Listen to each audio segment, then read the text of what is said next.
Tonight, devastating and deadly flash floods hit Nova Scotia. This is a devastating day for our province. A young person playing with friends suddenly swept away. We're just beyond exhausted. It's actually just numbing. The damage and the pain in a region still recovering. Further, the sanction of dismissal is warranted in this case. A stunning end to Alec Baldwin's manslaughter trial. Mr. Baldwin, any reaction? Why the judge suddenly dismissed the case. More and more homes are up for sale, so why aren't people buying? We've got months of inventory sitting on the market. Things are not moving very quickly. What's behind the slowdown? From CBC News, this is The National with Juanita Taylor. Unukut, thank you for joining us. Ian is away. A Nova Scotia community is in shock and grieving tonight. A young person was once again killed in flash floods, sudden torrential rain, the remnants of Hurricane Beryl. The storm blasted through Nova Scotia's Annapolis Valley. Some places saw more than a month's worth of rain over just a few hours. Emergency flash flood alerts triggered in 4 counties. In the town of Wolfville, a youth was swept away by floodwaters and hours later found dead. Kayla Hounsell shows us this is the second deadly flood to hit Nova Scotia in the space of a year, and it's driving some to the breaking point. It happened fast. A youth swept under rushing floodwaters. This firefighter was first on scene. It was fast moving, very fast moving. The search beginning within minutes with nearly 100 millimeters of rain falling. They were searching quite a large area in difficult conditions, tiring conditions, and darkness. 4 friends were playing in this park in Nova Scotia's Annapolis Valley when one of them disappeared. It was more than 3 hours before the body was found. This is a devastating day for our province. Nova Scotia's premier says dozens of roads were closed at the height of the storm Thursday night. In this fishing village, the damage is severe. It was quite shocking and a very sad event for the community as well. The water tore through bridges and roadways in the western part of the province. They just rebuilt it with huge rocks, right? And they're rolling around like dice.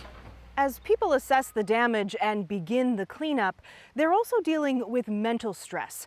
Residents of some of these same communities are now reliving the deadly flash flooding they experienced this time last year. We're just beyond exhausted. It's actually just numbing. Like, I don't even know how to feel anything right now. Last year's flooding led to the deaths of 4 people and left homes devastated. This year, some tried to protect their homes. This restaurant is trying to help those who don't have one. A lot of people's tents have been destroyed. All their stuff is soaking wet. So we plan to go pick up sleeping bags, pillows. The premier says infrastructure will be rebuilt, but nothing will replace the loss of a young life. These are really hard things to process. On top of that, we've had hurricanes, we've had fires, and snowstorms. We're experiencing a lot of trauma.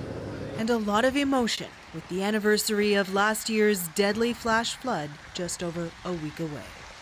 Kayla Hounsell, CBC News, Falmouth, Nova Scotia. Still in Nova Scotia, the remains of 2 people have been found in a life raft that washed up on Sable Island. Police believe they are the bodies of 2 missing sailors from BC. As John Hernandez explains, they were last heard from setting off on a big adventure. Well, we're away from the Nova Scotia coast now. We're 16.6 nautical miles from where we started. Destined for open ocean. This video, the last one posted online by BC travel bloggers Brett Clibbery and Sarah Packwood. We're sailing away. One big ship on the horizon. The couple set out from Nova Scotia on June 11th, headed to the Azores off the coast of Portugal on their sailboat Theros, but vanished. The boat was reported missing 2 days later. On Friday, RCMP confirmed 2 bodies were found washed ashore on Sable Island, inside a lifeboat thought to belong to the Theros. Police said they believe the remains are from the 2 missing sailors. Medical examiners are now working to make positive IDs. Good morning, everyone, and welcome back to Theros Adventures. Clibbery and Packwood are from Salt Spring Island. Their closest friends call them lifelong adventurers. Yeah, they just loved life. They always seemed to be happy. They're one of those couples that you knew were meant to be together. Tim O'Connor and John Dolman were following the couple's travels through a wireless beacon, but say it went dark on June 13th. Concerns mounted as more and more days went by. It actually started to hit us about 2 days ago. And then really started to worry. I started trying on various social media platforms to see if they would respond, and they did. The Joint Rescue Coordination Center says conditions were foggy and misty when the Theros was reported missing.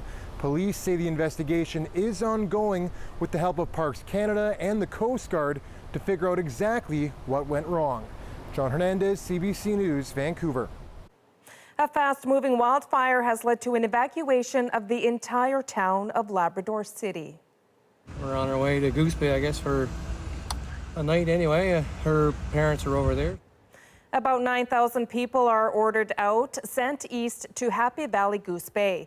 Officials warn the fire could get near the town in the next 24 to 48 hours. They say it's growing so quickly, it's no longer safe to use water bombers.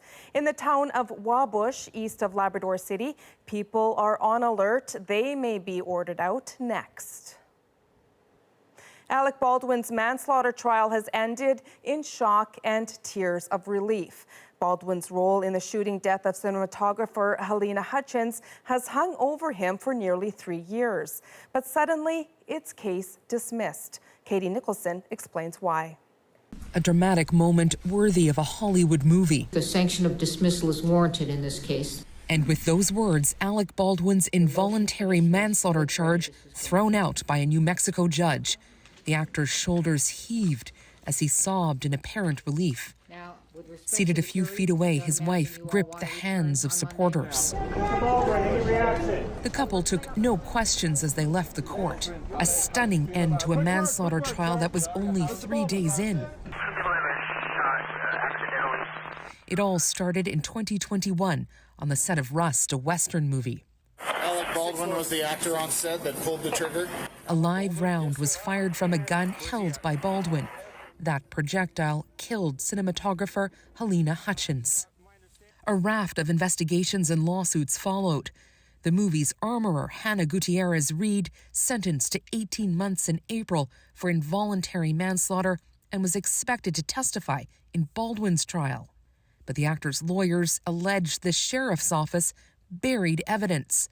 Live rounds, they say, were not disclosed to the defense. We asked to see every single round that could be related to the Rust set, and this was hidden from us. You do know that. This was not hidden. This was not hidden? This is unusual. So unusual, the judge ordered a recess and sent the jury home. Thank you for coming in. I'm going to recess you for the day. I'm sorry. Late Friday, she ordered the case dismissed. This was really, it was like watching the Titanic go down. Sadly, the special prosecution case unraveled. The prosecution disappointed. I believe that the importance of the evidence was misconstrued by the defense attorneys, but I have to respect the court's decision. The dismissal means Baldwin has escaped the criminal charge, but he'll be paying for that day for years to come through a multi-million-dollar settlement with the family of Halyna Hutchins. Katie Nicholson, CBC News, Toronto. A defiant Joe Biden took the stage in Michigan tonight, vowing not just to stay in the U.S. presidential race, but to win it.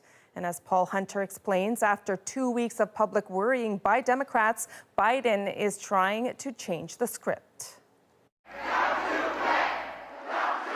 Shouted the crowd in Michigan, "Don't you quit," said Joe Biden in return. Motown is Joetown, and it is. And to those who say he no longer has what it takes to be president, defiance. There's been a lot of speculation lately. What's Joe Biden going to do? Is he going to stay in the race? Is he going to drop out? Here's my answer. I am running, and we're going to win. Thank you. Please be seated. This after that news conference to close out this week's NATO summit. As the world watched for evidence his mental acuity is failing, he tried to reference his own Vice President, Kamala Harris. I wouldn't have picked Vice President Trump to be Vice President, but I think she was not qualified to be president. Biden's fellow Democrats seemed again dumbfounded. He stumbled again, and that just reminds everybody that, is there not a deeper problem here? President of the United States, Joe Biden.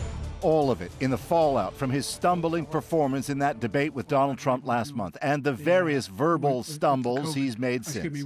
Now, roughly 20 Democrats are calling for Biden to step aside, fearing he's so old and feeble that he'll lose to Trump in November in a landslide.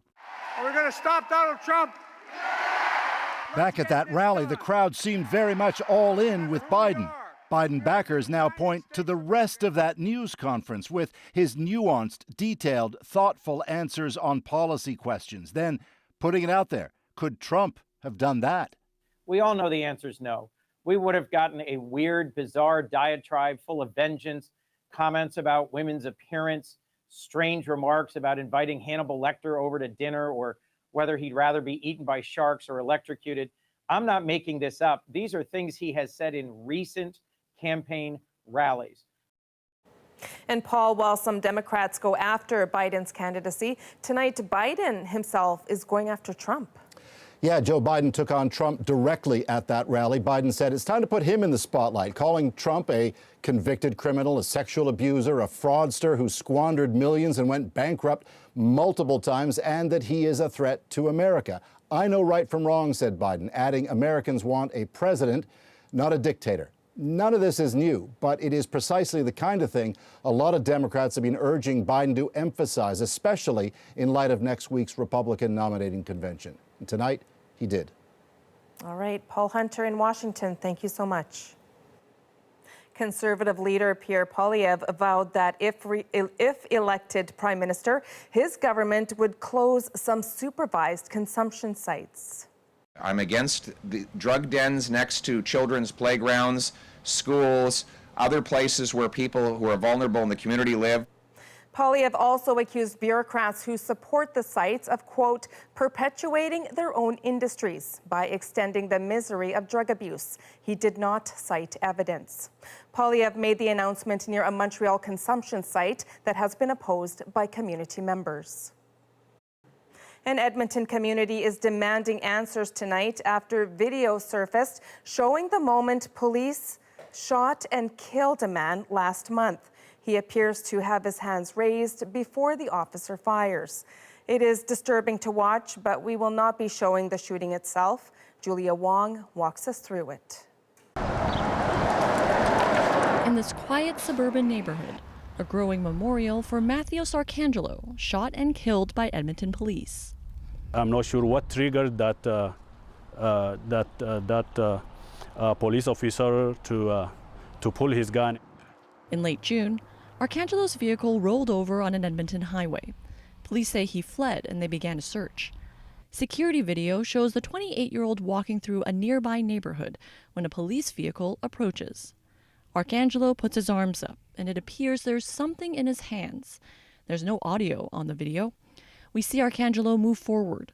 That's when the officer shoots him. Their encounter, roughly 1 minute. Arcangelo later died in hospital. The family's lawyer says Arcangelo may have been carrying a utility knife. He's holding it, showing it to the officer. From the point where he got out of the vehicle with his gun drawn, everything that officer did was wrong and illegal. When other officers arrive, they first pass by Arcangelo's body and later approach him with guns drawn. First aid was given minutes later. Once the situation is under control, officers must request the attendance of EMS and attend to preservation of life as appropriate. Absolutely clear breach of policy. Experts who have viewed the video have mixed opinions. This is an execution. The victim had his hands raised the whole time. And therefore, the whole notion, which often comes up in incidents like this, of the officer being fearful for their life, does not apply. Is there anything that would explain why an officer would have fired his gun? There's nothing in the video that I've seen that would justify the officer shooting. But then again, there's nothing in the video without further investigation that would show me that the shooting was not qualified or justified as well. Edmonton police did not answer specific questions about the response, use of force, or when first aid was provided, citing an investigation by the Alberta Serious Incident Response Team, which also declined to comment. Julia, you're outside a community meeting being held about this shooting tonight. Yeah, that's right. The shooting has really struck a chord in this city. That's why there's this emergency meeting being held at this building that you see here behind me. It's being put on by community organizers, and they say that this is a place for people to come together and process what happened. And they'll also be discussing the state of policing in Edmonton. Julia Wong, thank you so much. Finland passed a controversial law today allowing border guards to turn away asylum seekers from Russia. The country's right-wing government accuses Moscow of weaponizing migration. But as Briar Stewart tells us, human rights critics are deeply concerned. We are in village, very close to Russia. This is a dormitory where asylum seekers live while they wait to find out if they can stay in Finland. Moyad Salami crossed over the Russian border last year on a bicycle with others, after paying a smuggler and stopping at a Russian checkpoint. It was very easy. Only you talk to them, you give them your passport, they check your passport, your visa, it's valid. They said, okay, you can enter. They sell for us a bicycle, and we enter. Salami, who was previously living in Syria, is one of more than 1,300 asylum seekers who crossed into Finland last year, leading the country to close its border with Russia, which it accuses of funneling the migrants into the region. And now Finland's parliament has approved a controversial law which allows border guards to block asylum seekers from entering the country. We have prepared, said Finland's Prime Minister. It's a strong message to Russia. But legal and human rights experts are alarmed by Finland's legislation, which they say is against EU law. So Finland has a very proud tradition of upholding human rights. The UN Refugee Agency fears Finland's move could set an even greater precedent. The other message that this law sends is that, human rights are negotiable. For now, Finland says there's no need to use the law because since March, only one person has tried to cross illegally. But Salami says many more are waiting in Russia. I think if they open the border here for 1 week, maybe you will find here 1,000 of people here. Which is why for now, Finland says its border with Russia is closed indefinitely. Briar Stewart, CBC News, London. Now to a heartbreaking scene on the coast of Scotland. 77 pilot whales washed up on a beach and none made it back to sea. Chris Brown shows us one of the biggest mass strandings of whales in decades. By the time wildlife rescuers made their way to this remote Scottish beach, it was too late. A pod of 77 pilot whales stranded themselves on shore early Thursday, with many buried too deep in the soft sand for rescuers to pull them back into the water. So we've been very busy just trying to sort out logistics of how we're going to deal with it, because we're obviously very remote, we don't have a lot of kit, we don't have a lot of manpower. So it's been incredibly difficult to sort that out. While 12 mammals appeared to have initially survived, the lack of staff and supplies led the rescue team on the beach to eventually conclude the survivors could not be saved and all were euthanized. Pilot whales are a really social species. They really rely on their family bonds. So it might have been that just one of them got into difficulty and the rest of the pod just stranded with it because they stick together in moments of need. They never leave each other's side. This is the second big whale stranding in as many years for Scotland. Last summer, 50 pilot whales came ashore further west, with most eventually dying. There was a more positive outcome in Australia in April, when rescuers there managed to save 130 pilot whales. Over the last 10 years or so, we've seen an increase both in the number of mass stranding events around Scotland, and that might be because there are just more animals out there, or it could be that there are more hazards that these animals are exposed to. A different team of scientists is now planning to take blood samples from the dead mammals and to perform post-mortems to try to unravel the mystery of why this keeps happening. Chris Brown, CBC News, London. Recent Senate appointments have led to new criticism regarding the Prime Minister. He promised, quote, an independent Senate, but what has actually happened is the exact opposite of it. The concerns about partisan politics in the upper chamber and the government's response. Plus, in the midst of a housing crisis, many homes won't sell. We've got months of inventory sitting on the market. Why buyers aren't biting. And a paratrooper from the Second World War straps in again at the age of 100.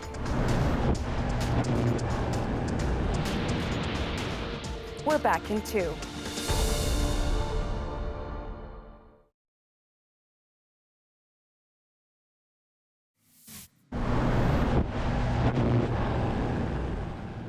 That's Ed Marshall, a Second World War veteran and former paratrooper, jumping from a plane today at 100 years old. Marshall took the leap for charity, hoping to raise $100,000 for Toronto's Sick Kids Hospital. I'm halfway out the door. I don't really want to do this. By that time, it's too late. Well, it's been 80 years since Marshall jumped out of a plane, and as if this day wasn't special enough, his 6th great-grandchild was also born today. Senate reform has been a promise of Justin Trudeau's for years, but Kate McKenna has a CBC News analysis showing that the Liberals' recent Senate picks look a lot like the partisan appointments of the past. Justin Trudeau promised Senate reform. I have come to believe that the Senate must be non-partisan. Vowing back in 2014 to appoint independent senators, while a younger Pierre Poilievre watched from the wings. But as CBC News analysis found, 8 out of 12 of the senators appointed last year have ties to the Liberal Party. That's 66%, up from about 30% in earlier years. I, Roger Cuzner. Longtime Liberal MP Roger Cuzner became a senator last year. Senator, I am truly pleased to extend to you a very warm welcome to the Senate of Canada. Prompting critics to poke fun at the independent process. That the Prime Minister Trudeau has removed the fig leaf from his Senate appointments and is now openly appointing Liberal partisans to the upper chamber. Cuzner says he applied to the Senate to help Canadians. But other new senators also include longtime Liberal donors, former provincial candidates, and Liberal staffers. Justin Trudeau, he promised, quote, an independent Senate, but what has actually happened is the exact opposite of it. Conservative Senator Denise Batters says the appointments were never truly nonpartisan. An independent advisory board recommends senators, but it's the Prime Minister who ultimately chooses. Now she suggests there's a reason Trudeau is nominating more Liberals. They're worried that they're going to be in the losing position in the next election, and so they want to make sure that they have as many senators filling those seats as possible, who are actually Liberals. The Trend has one academic who helped create the advisory board concerned. What is troubling is to see a slew of partisan appointments, particularly those that match the government's stripes. The Prime Minister's office says there have been no recent changes in the way senators are appointed. The Conservatives haven't shared their position on whether they'd keep Trudeau's reforms if they win the next election or if they'd revert to an openly partisan process. Kate McKenna, CBC News, Ottawa. As Canada's housing crisis continues, housing sales are slowing down. Buyers that just can't afford prices at current levels. So something has to give. How the market could shape up for the rest of the year. And a Canadian exclusive with Malala Yousafzai. There are many organizations in Afghanistan who are working in secret to support girls' education there. Her fight for equality and calls for international action. The National breaks down the stories shaping our world next.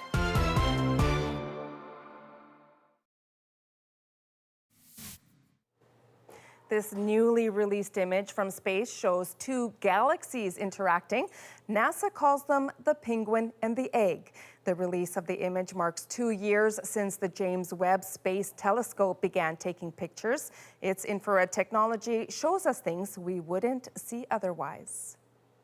Well, back here on Earth, the latest real estate numbers suggest Canada's housing market is still sluggish. Plenty of homes are on the market, but they're not selling quickly. Sales in June were down 9.4% compared to a year ago, but they were up a bit from May of this year by 3.7%. That could be the impact of the Bank of Canada rate cut announced in early June. But so far, it's not enough to lure a lot of buyers back into the market. Nisha Patel shows us the outlook for the summer. So right now, downtown, there are almost 3,000 condos available for sale. Those listings are at a record high, and Toronto realtor Anya Edinger says it's clear the summer housing market is slower than usual. We've got months of inventory sitting on the market. Things are not moving very quickly. I'm going to bring you through. It's a stark contrast to just 2 years ago when properties sold instantly and bidding wars were the norm. Sellers are really having a hard time coming to terms with the fact that they're not getting peak market pricing right now. But high interest rates mean condo units like these are harder to afford. Before, I could have easily sold it for a lot more than even what I've listed right now. And with no hassle, and now it feels like, it is a grind. The slump has hit harder in expensive cities like Toronto and Vancouver. Even though the central bank cut its key interest rate in June, that's done little to bring buyers back to the market. You have buyers that just can't afford prices at current levels, like full stop. And that's why the market is really not transacting a lot. So something has to give. The average national home price is now a little more than $696,000. That's down 1.6% from a year ago. But not all markets are the same. Many Canadians are leaving Ontario and BC, giving a boost to the prairies and Atlantic Canada. Affordability is a lot better and prices are actually rising in those markets. So we're starting to see a pretty big disparity. Most economists expect another interest rate cut by July or September, and that could offer some relief to potential home buyers. Still, the Canadian Real Estate Association is scaling back its outlook for the year with a forecast for home sales and prices that looks quite damp. Nisha Patel, CBC News, Toronto. Now let's dig deeper into the stories shaping our world.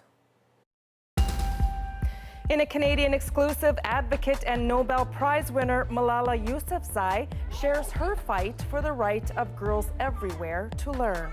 It is the right of every Afghan girl to be in a classroom, to complete her secondary school. But more than 1 million have been barred from school since the Taliban regained power in 2021. There are many organizations in Afghanistan who are working in secret to support girls' education there.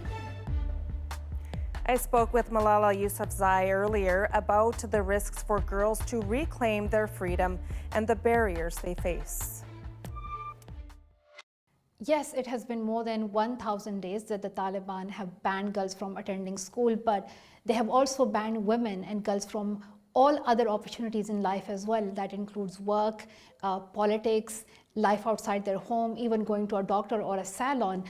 This is a systematic oppression that Afghan women are witnessing under the Taliban rule for the past 3 years. Afghan women are doing activism, calling us to call this a gender apartheid. What lengths do young women in Afghanistan have to go to study now? There are many organizations in Afghanistan who are working in secret to support girls' education there through Malala Fund with the support of people and donations. We were able to support many organizations there who are running secret schools, or they're providing educational content through radios, television, or digital platforms. We know that this is important because in the short term, this is the only option for a lot of Afghan girls. But at the same time, this is not enough. This is not satisfactory. It is the right of every Afghan girl to be in a classroom, to complete her secondary school, to go to university, to pick a life, career and path for herself. She cannot be stopped from her education or from her work opportunities. And this is what we are challenging right now. We want the world to stand up to this and to recognize that this is unacceptable, that girls have been banned from their right to education for more than 3 years. This has to change. And at the end of June, Malala, the UN hosted the third in a series of talks aimed at improving the situation in Afghanistan, known as the Doha talks. Now, the Taliban leadership was present, but it excluded matters of women's rights and education. Are you concerned with this strategy? I felt this outrage, and I heard from so many Afghan women activists that they felt betrayed, that they were excluded from those conversations. There were discussions about the future of Afghanistan while they were excluding women. Women and girls are the present and the future of that country. They cannot be excluded from those conversations where decisions about their future are made. There can be no compromising on protecting their right to work and education. When the UN officials and representatives met the Taliban, they actually gave up to the Taliban demand. The Taliban do not want women to have equal access and opportunities in the country, but they also don't want women to be present in those rooms where they're making decisions about their future. And that tells you that the Taliban are not respecting and valuing women's rights and dignity. What is more important is the role of the UN members. UN members are obliged to stand for gender equity. They have this obligation to ensure that women are present in those rooms. We cannot make decisions about the future of Afghanistan while excluding the women and girls of Afghanistan. And Malala, today is your birthday. Happy birthday. It's an internationally recognized day by the UN for the past 11 years. Tell us how you spent the last few days marking it in London. I spent this birthday with Afghan girls in a local school in the UK. These girls have been displaced from their country, and I remember the story of one girl who was recently moved after the Taliban took over. Her name is Sumaya, and she adjusted into this new life in this country, but she has been thinking about her sisters and her friends in Afghanistan who do not have this opportunity to be in school. This is the complete parallel and the complete contrast that you witness when you meet these Afghan girls in a school in the UK, but you know that there are hundreds and thousands of Afghan girls there in Afghanistan who do not have access to school because the Taliban have imposed a ban on secondary education, on university education. This was a moment of solidarity with Afghan girls. And we wanted to bring attention to their stories. And I was so happy that we got an opportunity to connect with the local students in the UK and to share this solidarity with our Afghan sisters. And just lastly, Malala, is there anything else you want to tell Canadians on this, your 27th birthday? I really want to thank Canada for their welcome and support for refugees. I really want to thank Canada for their support for girls' education. I'm an honorary Canadian citizen as well. So as a fellow honorary Canadian, I want to take advantage of this opportunity to ask the Prime Minister of Canada directly, Justin Trudeau, that here is an important point. Canada is a feminist country. Canada has values to protect women's rights.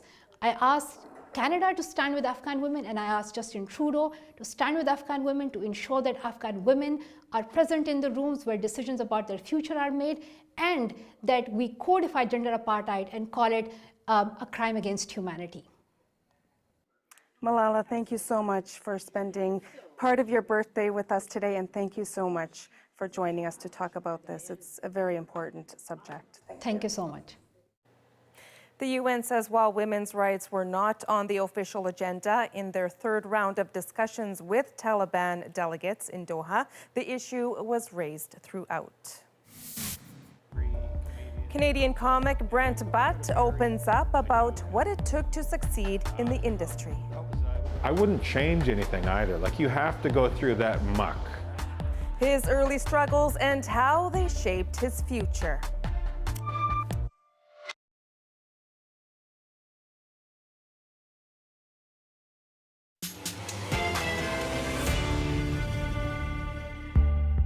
Brent Butt is known for comedy, but his latest venture, his first novel, isn't filled with laughs. It's dark. You know, I used to go on the road for a month and a half, and come home with like $80 less than I started with. His difficult days on the road informing the backdrop for the thriller. Last fall, the comedian and author spoke to Ian Hannamansing about his novel and the state of Canadian comedy. All right, well, thank you very much for sitting down with us. You've lived in Vancouver for quite a while. 30 plus years now. Well, and same for me. I've been here for about 30 plus years, but when people ask me where I'm from, I still say New Brunswick. Well, what about you? I never say New Brunswick. No, I've never, they would know I was lying. No, I mean, it depends sort of where I am, but like, I usually say I grew up in Saskatchewan. I live in Vancouver, I grew up in Saskatchewan. I mean, I think of you as a Saskatchewan guy, like as a comic from Saskatchewan. But after all these years in Vancouver, do you think this city has kind of made its way into your comic sensibilities at all? I don't know, my comic sensibilities? I mean, it suits my comic sensibilities. I think I settled in here well because of it. Like, I'm a pretty laid-back guy. I'm not a high-energy, angry comedian, you know. Yeah. And Vancouver's got a very natural, laid-back vibe. So, you know, I always say I never moved here. I just came here to do some shows and never left, you know. I've been in Vancouver for 30 years. Yeah. But you keep doing new stuff, trying different projects, and the most recent one, of course, is a novel, a dark psychological thriller. Much like Corner Gas. Yeah, very, very similar.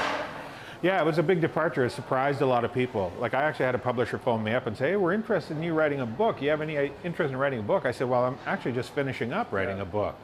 And they were like, oh, great. I think they thought it was going to be a fun, funny romp, or like a, you know, Brent Butt finds his favorite hot dogs across Canada. That's kind of... Well, except for the murders and the violence, it is. It's a fun romp. But I kind of was thinking, like, you're taking a big risk here, right? Were you nervous at all before the novel came out that maybe this was not what people were wanting or expecting from you? I wouldn't say that I was nervous about it. I was conscious of that. But I sort of feel like I'm really project driven. And I don't really do things based on what I think the end result is going to be. I probably should do it more. I should be more cognizant of how successful will this be. But really what I do is, you know, I've always been like this ever since I was a kid. I have something in my head and I have to get it out or I go mad. And so that's what, you know, that's sort of what this was. So it's been well reviewed. It's selling really well. So obviously there's an audience that... #1 national bestseller. Wow. I'm shocked you were able to just smoothly fit that in. Incredible. So congratulations. Thank you. Listen, my favorite part of the book is not the main part of the book. For me, it's the little insights into being a comic on the road. It's about the lousy motel rooms and checking out the venue and drunken hecklers, and it's not glamorous, but it has its moments. And I wonder, do you miss that part of your life probably 30 years ago? I wouldn't say that I miss it, but I weirdly look back fondly on it. It's one of those things that you look back fondly on now that you're out of. Yeah. You know, you're maybe staying in nicer hotels and you're playing nicer rooms, but I wouldn't change anything either. Like, you have to go through that muck.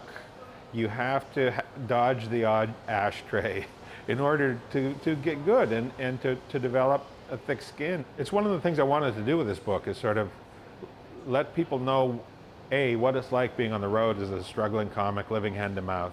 You know, I used to go on the road for a month and a half and come home with like $80 less than I started with. You know, you're really just surviving. And all the little battles. And I also wanted to touch upon sort of how delicate comedy is. Like, as a comic playing these rough rooms, you know, one of the first things you do is you go in early and you scout and you see what's going to get in the way, what's the distractions, what's going to kneecap me tonight, and you try and mitigate that. Mm-hmm. That's a big part of your job as a comedian on the road. It's sort of like being your own producer. I have a big head, can you tell? That's a big noodle on me, eh? Big skull. Does it show up under the lights? I'm concerned, actually. My head is 27 inches around. I think that's too big, isn't it, for a head? In fact, you know your head's too big if you've ever felt the need to measure it, probably. I think,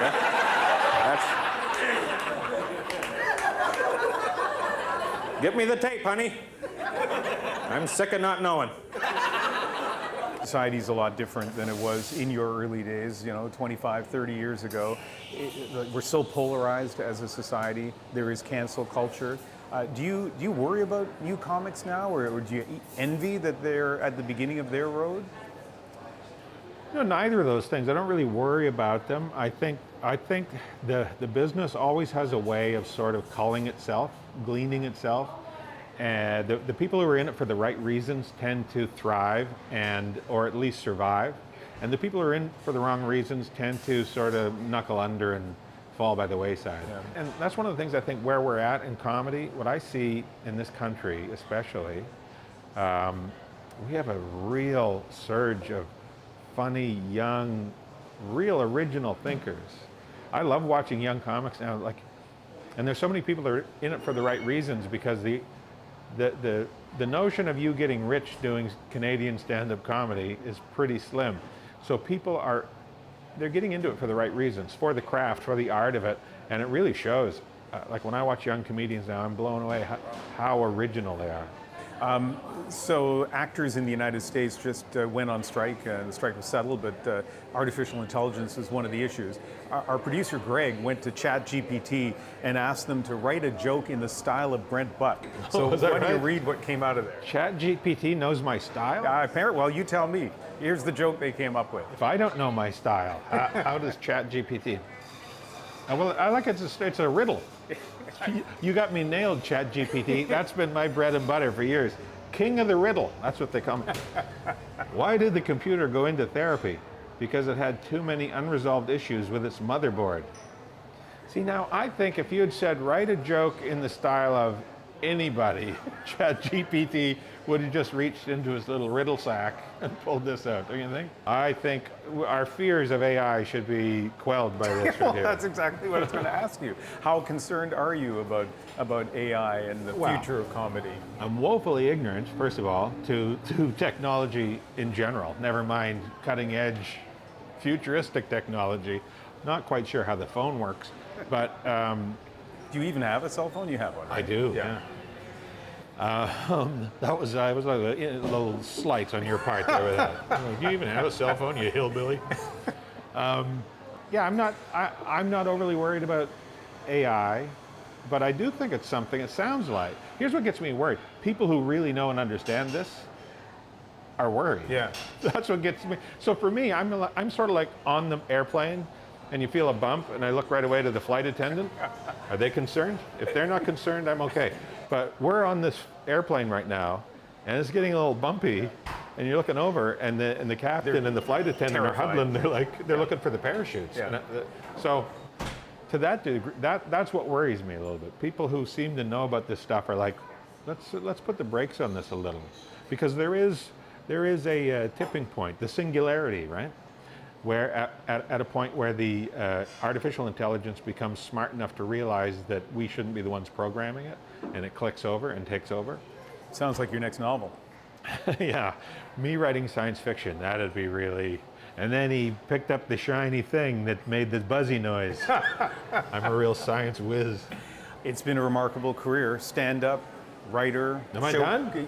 Well, no. Anyway, I just want to say... Is this where I get yanked out of show business? Well, no, you get yanked out of the interview. Anyway, and now like a best-selling author. It's fantastic. So even though you messed up my extra here, nice talking to you. That's me. That's my rep right there. Good talking to you. Brent Butt's book, Huge, is a national bestseller. It was also named one of Indigo's best books of 2023. But he'll return to the stage later this month in Saskatchewan. A bingo night proposal has set the stage for a very special ceremony. My golly, there's a lot of work to be done. Their final push ahead of the big night, next in our moment.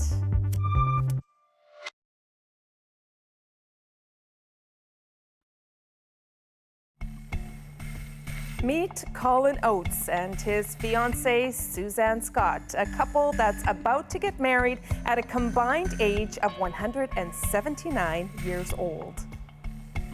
This ceremony is set to take place tomorrow at their retirement home, putting a bow on a very sweet love story. And tonight, that story makes our moment. He comes along and makes this big announcement. If there was anyone here named Suzanne Scott, would she please hold her hand up? So I held my hand up, and he came over, got on one knee, And that is a big step to take for a man in 95. And asked me again, will you be my wife? And I said yes, and he put the ring on my hand. And of course, everybody there at the bingo was, yay, oh, great. Suzanne has 3 sons. They all want to walk me down They the aisle. all want to walk them up and down the aisle. I'll have one on each arm, and the other one will most likely be pushing. So it's been a year. And in that year, we've decided to be married and have done all of the work. My golly, there's a lot of work to be done. There sure is. Now, given Scott's lineage, bagpipers will usher the wedding party and parade the guests to the reception. Members of the chapel's choir will also serenade guests with a Scottish ballad in Gaelic. Sweet story. Congratulations. Thank you for being with us tonight. You can watch anywhere, anytime on the free CBC News app and subscribe to the National's YouTube channel. I'm Juanita Taylor. Have a good night.